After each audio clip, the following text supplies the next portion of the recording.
అనారోగ్యంతో బాధపడుతున్న రోగికి నెల్లూరు మెడికవర్ హాస్పిటల్లో విజయవంతంగా కిడ్నీ మార్పిడి శస్త్రచికిత్స నిర్వహించారు. ఈ కీలక వైద్య విజయంపై వివరాలు తెలియజేయడానికి ఆసుపత్రిలో చికిత్స పొందిన రోగితో కలిసి ప్రత్యేకంగా ప్రెస్ మీట్ నిర్వహించారు. ఈ సందర్భంగా వైద్య బృందం చికిత్సకు సంబంధించిన అంశాలను మీడియాకు వివరించారు.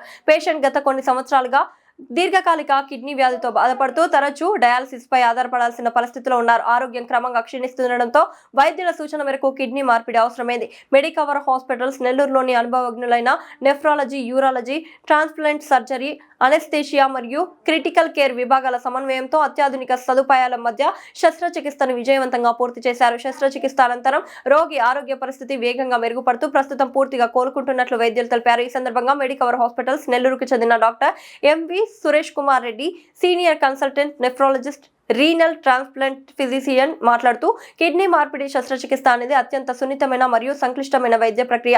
సరైన డోనర్ ఎంపిక, శస్త్రచికిత్స ముందు సమగ్ర పరీక్షలు, అలాగే శస్త్రచికిత్స అనంతరం నిరంతర పర్యవేక్షణ చాలా కీలకం. ఈ కేసులో అన్ని విభాగాల వైద్యులు సమన్వయంతో పనిచేయడం వల్ల శస్త్రచికిత్స పూర్తిగా విజయవంతమైంది. కిడ్నీ మార్పిడి అనంతరం రోగి జీవన నాణ్యత గణనీయంగా మెరుగుపడుతుంది. నెల్లూరులోనే ఈ స్థాయి ట్రాన్స్ప్లాంట్ సేవలు అందించడం మా బృందానికి గర్వకారణమని తెలిపారు.